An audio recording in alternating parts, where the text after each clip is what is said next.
الحمدللہ رب العالمین والصلاة والسلام علی محمد الامین فاعوذ باللہ من الشیطان الرجیم بسم اللہ الرحمن الرحیم۔ خواتین و حضرات، ہم سورہ مائدہ کی آیت 78 سے درس کی ابتدا کر رہے ہیں۔ اس میں اب خطاب کا رخ براہ راست یہود کی طرف ہو چکا ہے۔ چنانچہ فرمایا کہ لُعِنَ الَّذِينَ كَفَرُوا مِن بَنِي إِسْرَائِيلَ عَلَى لِسَانِ داؤد وعیسی ابن مریم، بنی اسرائیل میں سے جن لوگوں نے کفر کیا، یعنی اس سے پہلے کفر کیا۔ ایک کفر تو وہ ہے جس کا ارتکاب وہ اس وقت رسالت پاک صلی اللہ علیہ وسلم کو نہ مان کر رہے ہیں، اور ایک کفر وہ ہے جس کا صدور ان سے ان کی تاریخ کے مختلف ادوار میں ہوتا رہا۔ وہ کفر اس اعتبار سے بھی تھا کہ انبیاء علیہم السلام کی طرف سے اتمام حجت کے باوجود ان کو نہیں مانتے رہے، خدا کی شریعت سے انحراف کرتے رہے، جو غیر معمولی منصب ان کو دیا گیا تھا اس کے تقاضوں کو پورا کرنے میں چور ثابت ہوتے رہے۔ یہ سب وہ چیزیں ہیں جس پر قرآن مجید نے کفر کا اطلاق کیا ہے، اور ان کے باب میں یہ صحیح ترین اطلاق ہے۔ اس کی وجہ یہ ہے کہ وہ ابراہیم علیہ السلام کی اولاد ہیں، ان پر انبیاء علیہم السلام نے حجت تمام کی ہے۔ ان کے اجتماعی وجود کی ابتدا سیدنا موسیٰ علیہ السلام کے غیر معمولی معجزات اور فرعون کی غلامی سے نجات سے ہوئی ہے۔ اس لحاظ سے ان کے پاس کوئی عذر نہیں تھا جس کو وہ خدا کے حضور میں پیش کر سکیں۔ تو فرمایا کہ بنی اسرائیل میں سے جن لوگوں نے کفر کیا، یعنی اس سے پہلے کفر کیا، ان پر داؤد کی زبان سے اور عیسیٰ ابن مریم کی زبان سے لعنت کی گئی۔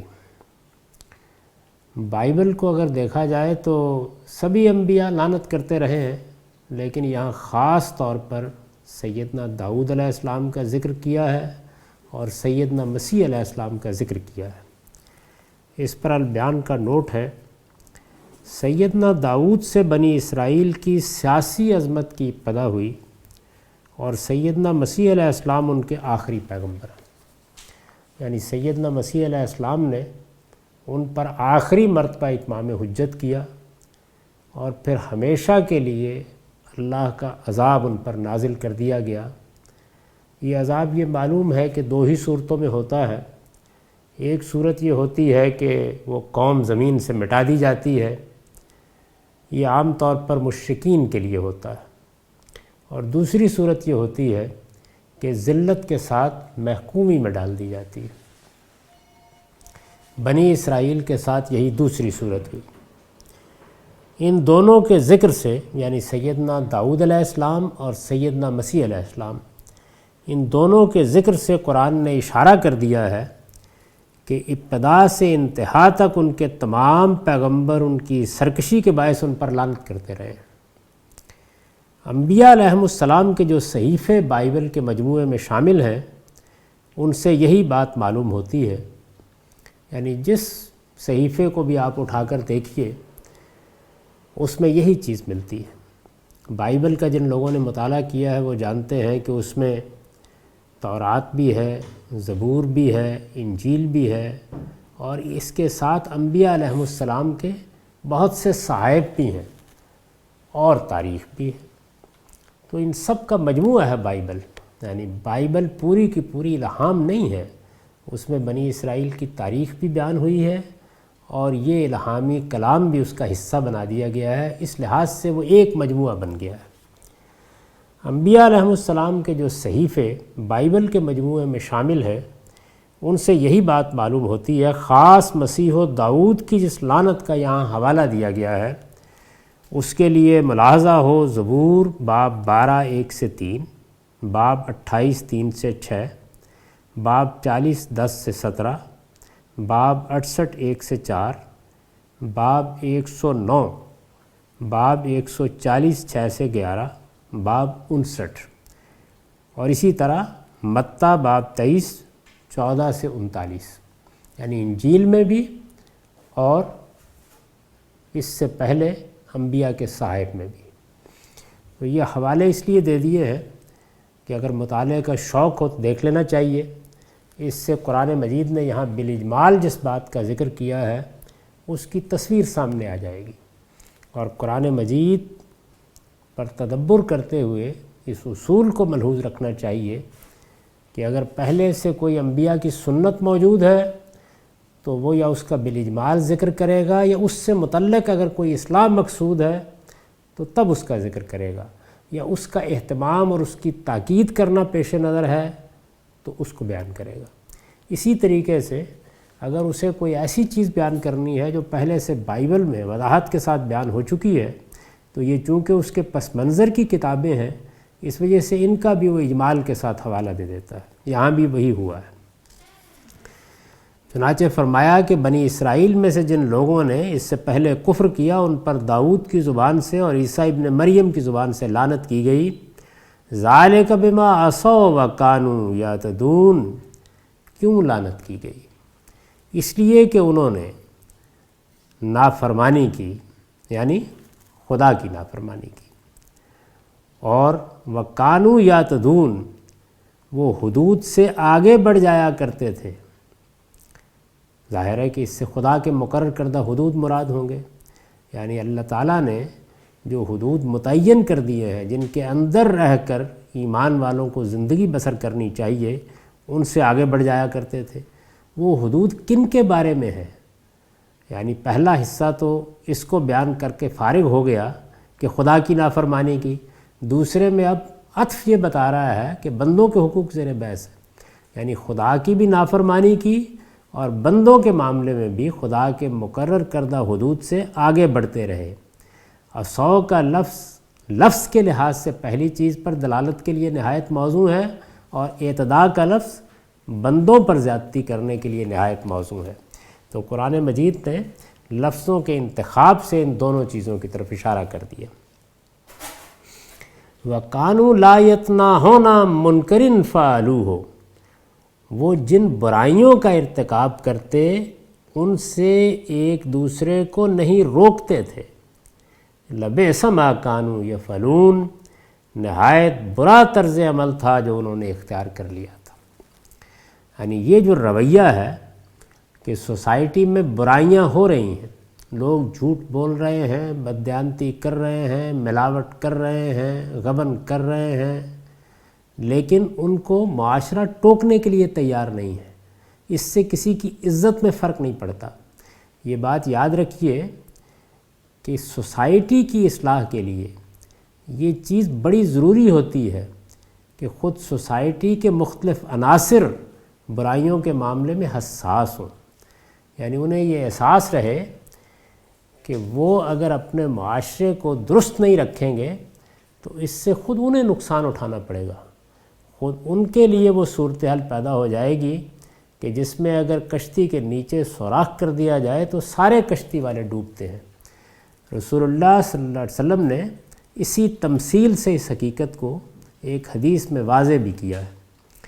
تو یہاں قرآن نے یہ بتایا کہ ان کے ہاں یہ چیز پیدا ہو گئی تھی کہ وہ جن برائیوں کا ارتکاب کرتے ان سے ایک دوسرے کو روکتے نہیں تھے۔ اس سے یہ اشارہ بھی ہوا کہ کسی سوسائٹی کے صالح رہنے کے لیے ضروری ہے کہ اس میں امر بالمعروف اور نہی عن المنکر کا اہتمام کیا جاتا رہے۔ چنانچہ یہی وجہ ہے کہ سورہ آل عمران میں رسول اللہ کے زمانے میں ہدایت فرمائی گئی کہ مسلمانوں میں سے کچھ لوگوں کو مقرر کیا جائے کہ وہ لوگوں کو خیر کی دعوت دیتے رہے، وہ معروف کی تلقین کرتے رہے، اور وہ ان کو بری چیزوں سے روکتے رہے۔ یہ ظاہر ہے کہ وہ ہدایت ہے جو حالات کے لحاظ سے اور دائرہ اختیار کے لحاظ سے اپنی نوعیت تبدیل کر لے گی، لیکن اصول میں کسی معاشرے یا کسی سوسائٹی کو صحیح نہج پر قائم رکھنے کے لیے یہ ناگزیر ہے۔ جس طرح یہ ناگزیر ہے کہ کوئی قوم اپنے بچوں کو اپنی روایات منتقل کرے، اپنا دین منتقل کرے، جو کچھ علم اس کے پاس ہے وہ منتقل کرے، جہاں تک انسانیت پہنچ چکی ہے اس سے متعارف کرائے، بالکل اسی طرح بڑوں کے لیے ضروری ہے کہ انہیں بار بار یاد دہانی ہوتی رہے کہ یہ برائیاں ہیں، یعنی لوگوں کو دھوکہ دینا برائی ہے، جھوٹ بولنا برائی ہے، ان کا مال کھا جانا برائی ہے، قتل کرنا برائی ہے، ان سے ان کو بچ کے رہنا چاہیے۔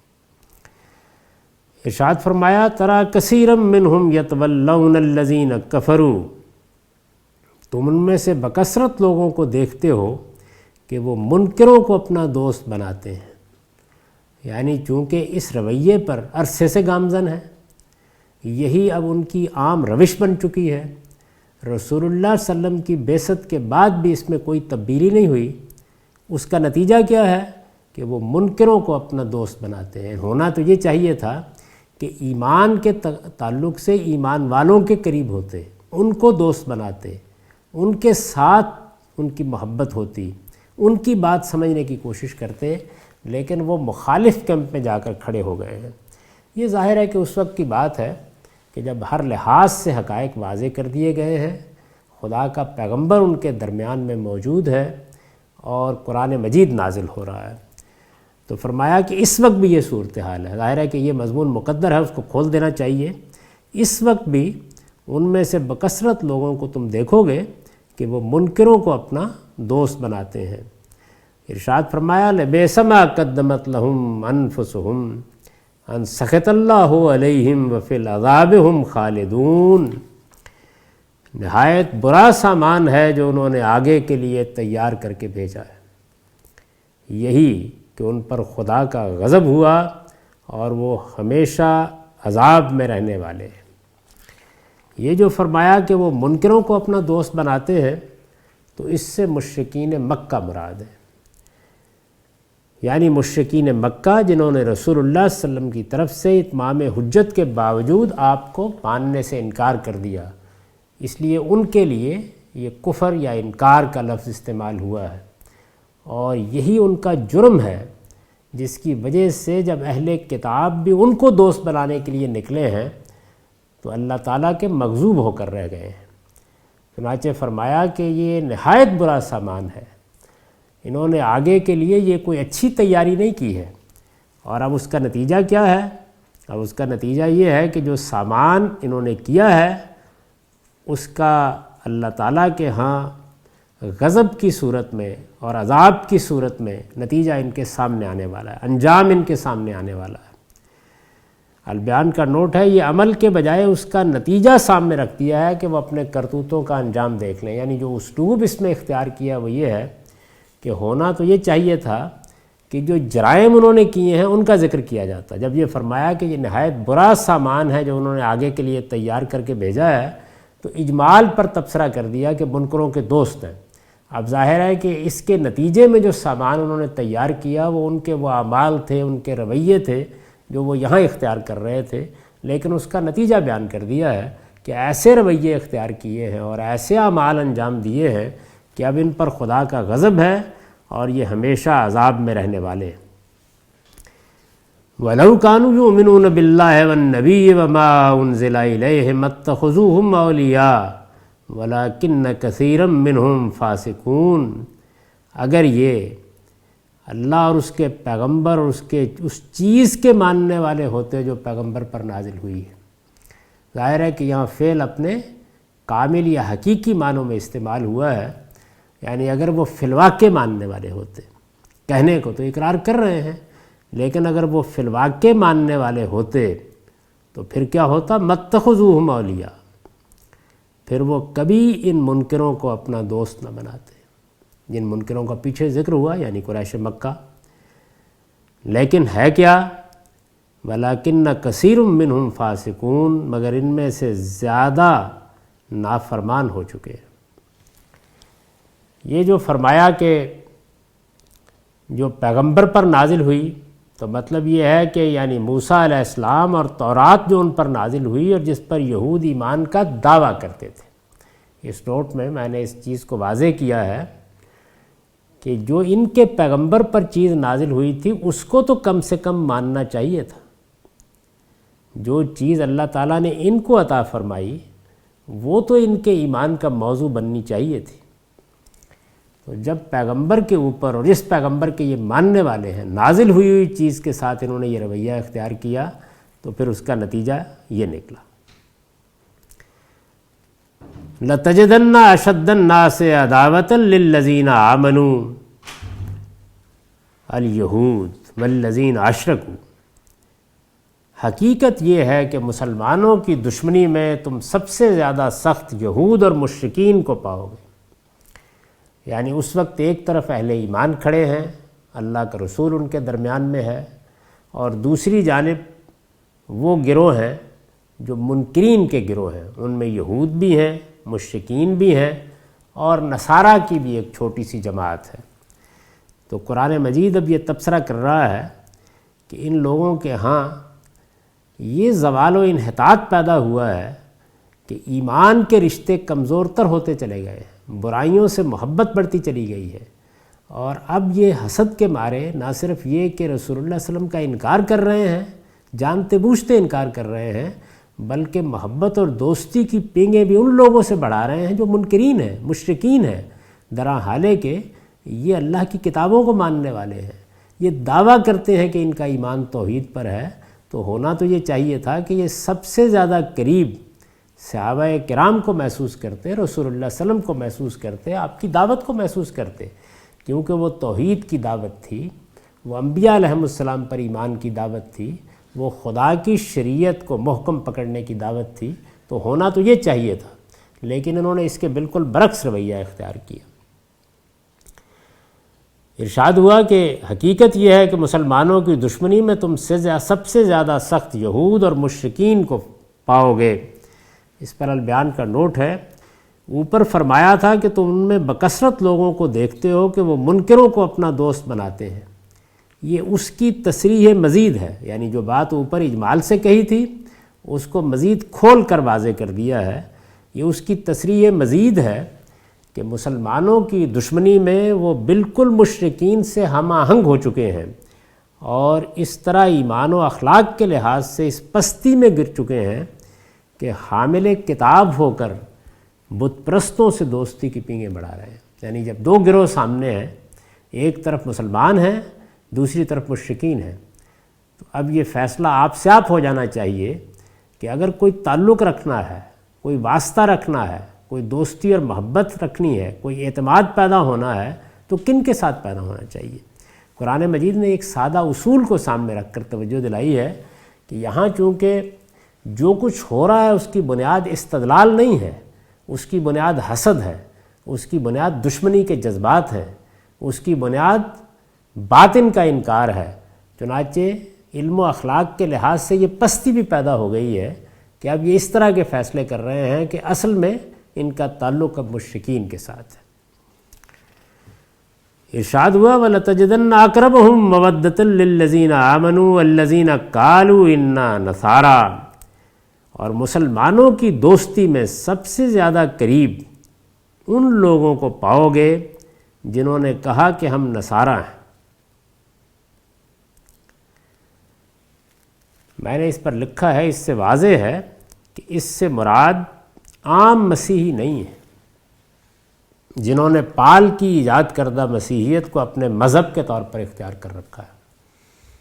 یہ معلوم ہے کہ سیدنا مسیح علیہ السلام جو دین لے کر آئے تھے وہ تو وہی اللہ کا دین ہے جو تمام نبیوں کو دیا گیا، اور جس کی تجدید رسول اللہ صلی اللہ علیہ وسلم نے فرمائی، وہ اسلامی ہے، اور سب پیغمبر اسلامی کی دعوت لے کر آئے تھے۔ لیکن بعد کے زمانوں میں سینٹ پال نے ایک نئی مسیحیت ایجاد کی۔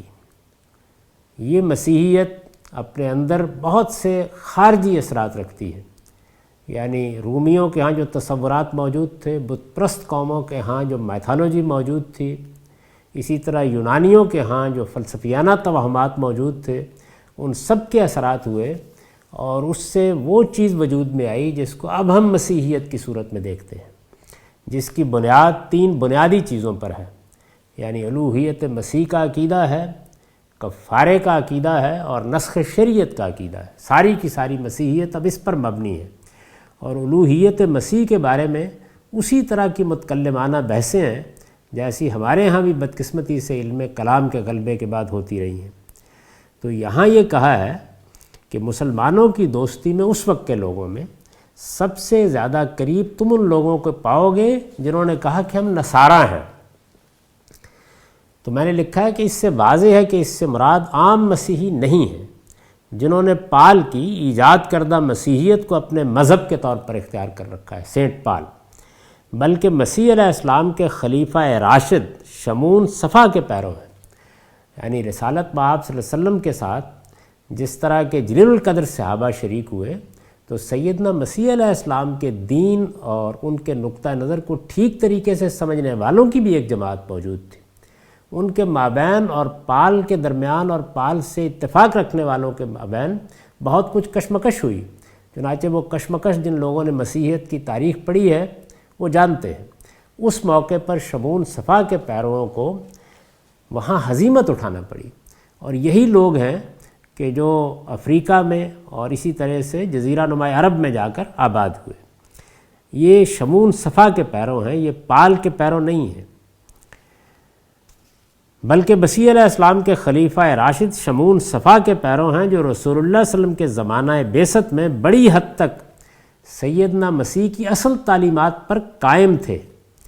قرآن نے اسی بنا پر ان کی نسبت فرمایا ہے کہ الذین قالوا انا نصارا، جنہوں نے کہا کہ ہم نصارہ ہیں، جبکہ پال اور اس کے پیرو نصارہ کے لفظ کو حقیر خیال کرتے اور اپنا تعارف مسیحی کے نام سے کرانا پسند کرتے تھے۔ یعنی ان کے ہاں یہ چیز نہیں تھی کہ وہ اپنے آپ کو نصارہ کہیں۔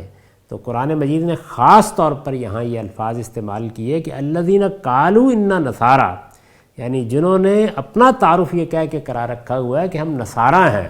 اس سے قرآن نے واضح کر دیا کہ یہاں جو مسیحی زیر بحث ہیں یا جن کا ذکر ہو رہا ہے وہ سینٹ پال کے پیرو نہیں ہیں، لہٰذا ان کے عقائد اور ان کے تصورات کو بھی ان کے ہاں نہیں دیکھنا چاہیے۔ بہت سی چیزیں ہیں جو ان کے ہاں اس طریقے سے پائی نہیں جاتی تھی، تاہم پال کی مسیحیت بھی اپنی کشمکش کے ساتھ وہاں معروف تھی۔ یہی سبب ہے کہ یہی لوگ تھے کہ جن کے ہاں حبشہ میں جب مسلمان گئے تو انہوں نے ان کا استقبال کیا۔ تو قرآن مجید کہتا ہے کہ ایک تو یہ کہ یہ وہ لوگ ہیں جنہوں نے یہ کہا کہ ہم نصارہ ہیں، اور پھر یہ کہ ان کے ہاں بھی یہ محبت، یہ شفقت، یہ نرمی کس وجہ سے پیدا ہوئی؟ یعنی وہ عناد اور ضد نہیں ہے جو یہود کے ہاں دیکھتے ہو۔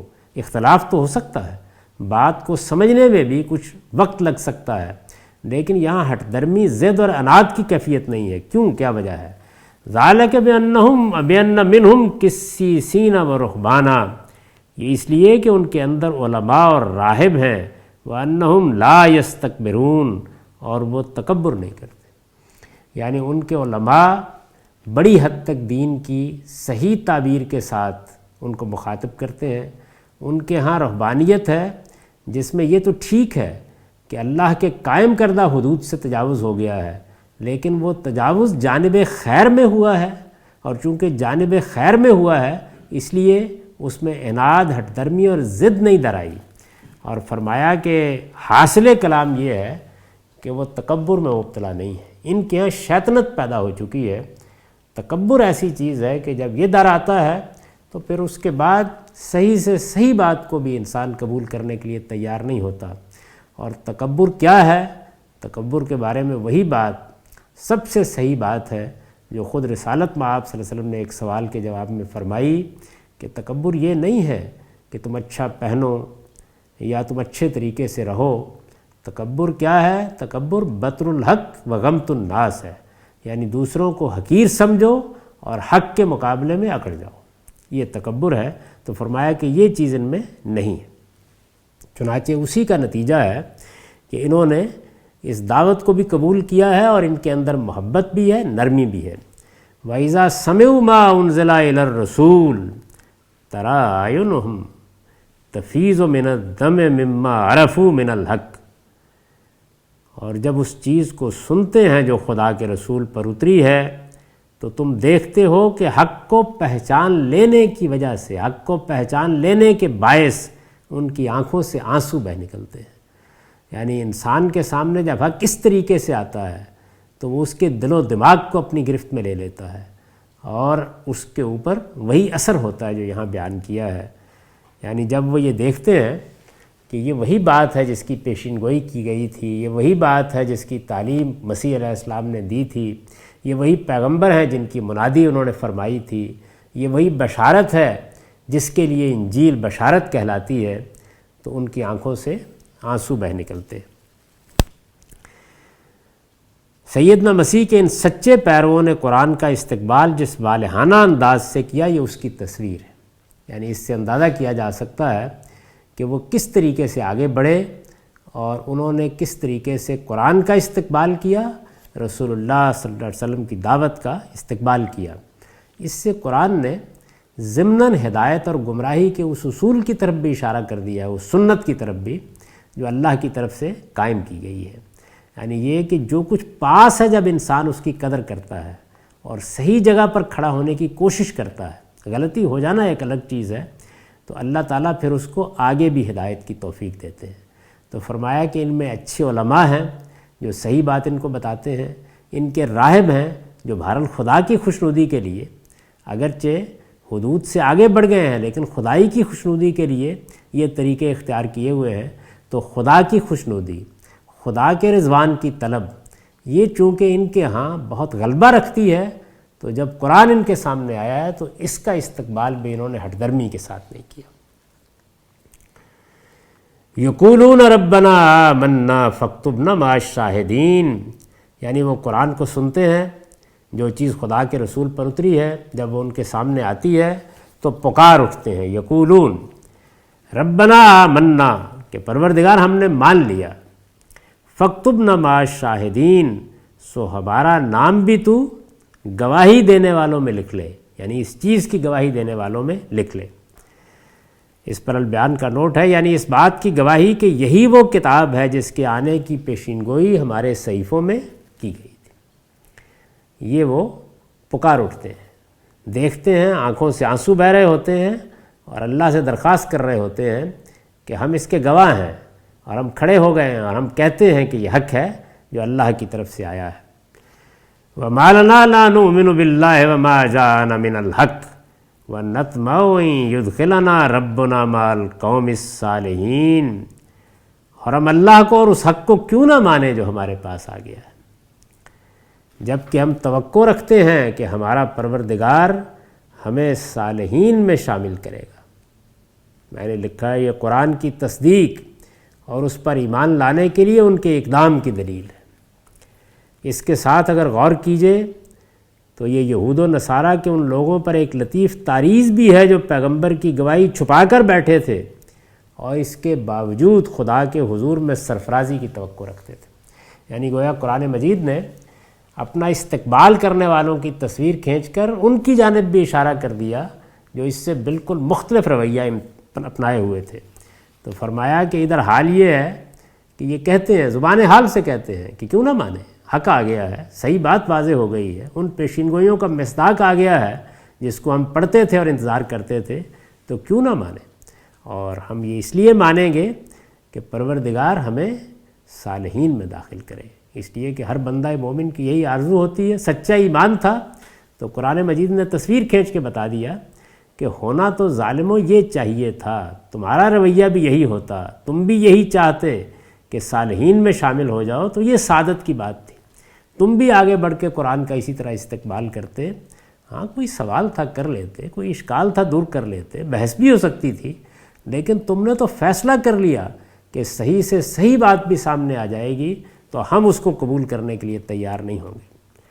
فَأَصَابَهُمُ اللَّهُ بِمَا قَالُوا جَنَّاتٍ تَجْرِي مِن تَحْتِهَا الْأَنْهَارُ خَالِدِينَ فِيهَا. فرمایا سو اللہ کا فیصلہ ہے کہ ان کی اس بات کے صلے میں ان کو ایسے باغ عطا فرمائے جن کے نیچے نہریں بہتی ہوں گی. یہ جنت کی بشارت ہے اور ظاہر ہے کہ اصلی صلہ یہی ہے جس کی ہر بندہ مومن کو تمنا کرنی چاہیے. جنات تجری من تحت الانہار خالدین فیہا، جن کے نیچے نہریں بہتی ہوں گی وہ ان میں ہمیشہ رہیں گے. وذالک جزاء المحسنین، یہ ان لوگوں کی جزا ہے جو خوبی کا رویہ اختیار کرنے والے ہیں. یعنی آدمی ضد اور عناد کا رویہ بھی اختیار کر سکتا ہے اور خوبی اور صلاح و فلاح کا رویہ بھی اختیار کر سکتا ہے۔